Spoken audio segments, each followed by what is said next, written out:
So dito nga po mga kalingap mga ka-EDC, Kalingap Edu, ito pala ang gustong matanggap na regalo kay Viancy. So ano nga ba ito? Yan po yung ating pag-uusapan po mamaya mga kalingap mga ka-EDC. Pero bago po natin ipagpatuloy ang video ito sa mga bago pa lang po sa ating munting channel, huwag po natin kalimutang suportahan ang naman ng Kalingap Kuya Val Santos Matubang at Kalingap Rab. At paunawa panoorin po muna ang full video bago mag-comment para malaman ang nilalaman nito.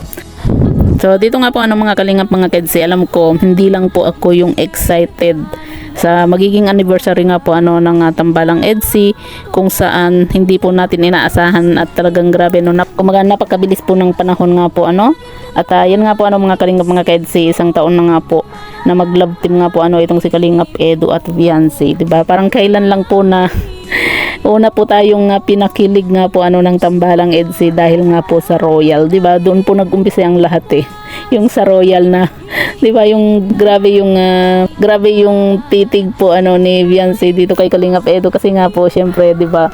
Pinapanood niya lang po noon tapos biglang kaharap na po niya Tapos inilove team pa po sa kanya, 'di ba? At dito doon nga po tayo sobrang kinilig nga po dahil nga po sa Royal nga po, namuntik na pong mabuksan din po ni Kalingap Edu sa kumbaga yung kakatingin din po niya dito kay Viancy nga po mga kalingap mga ka-EDC. At hanggang ngayon po mga kalingap mga ka-EDC, talagang grabe mas lalo po tayong pinapakilig ng Tambalang EDC nga po habang patagal po ng patagal yung kanilang love team nga po lalo na po at hindi na po nahihiya itong si Viancy nga po dito kay Kalingap Edu, at talagang mapapansin din po natin dito kay Viancy na parang bumaligtad na yung ugali po nila na kung dati itong si Viancy siya po yung sobrang mahiyain at itong si Kalingap Edu yung sobrang madaldal, pero ngayon po pansin po natin, 'di ba, na si Viancy po ngayon yung sobrang madaldal, makulit.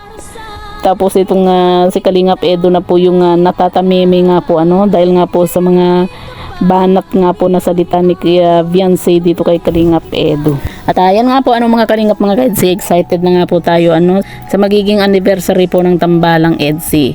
Noon matagal-tagal na rin po natin inantay nga po marami man po yung nalungkot dahil nga po sa hindi po natuloy yung kanilang pag-travel para makapag-anniversary nga po sa ibang bansa. Pero yun nga, kumbaga sabi nga po ni Kalingap Edu, 'di ba, kahit na sa bagasbas lang sila, 'di ba? Ang mahalaga naman po doon, masaya po silang dalawa. At talagang kasi ang EDC naman po mga kalingap mga ka-EDC, simple lang naman po yung dalawang yan kumbaga okay na sa kanila kahit sa bagasbas lang, 'di ba? Mahalaga magkasama nga po sila.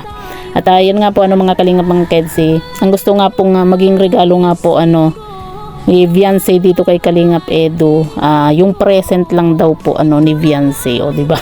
Kasi sabi nga po ni Kalingap Edu na kaya naman daw po niyang bilhin na lahat, di ba? Kumbaga wala na po siyang hihilingin pa sa anniversary po nila ni Viancy. Kung meron man po siyang gustong regalo ay yung present nga daw po ni Viancy, di ba? Napakasimple lang po ng Tambalang EDC.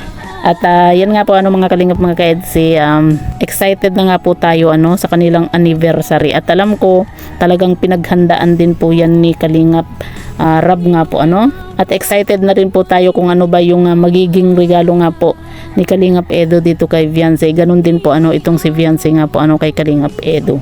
Kasi alam naman po natin na itong si Viancy minsan tahimik lang po siya, pero hindi po natin minsan inaasahan na meron palang ginagawang regalo nga po itong si Viancy para kay Kalingap Edu. Gaya na lang po ng nangyari noon na talagang pinaghandaan po ni Viancy yung mga regalong ibinigay po noon ni Viancy dito kay Kalingap Edu nga po yung sa bote nga po na kumbaga yung sa sulat, 'di ba? Talagang napaka-creative po ni Viancy.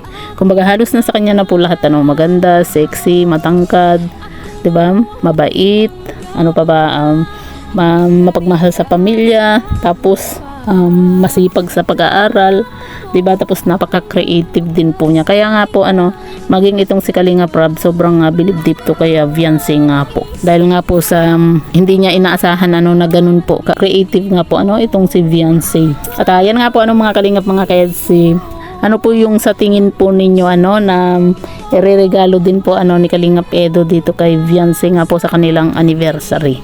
Comment nyo lang po sa ibaba at babasahin po natin isa-isa.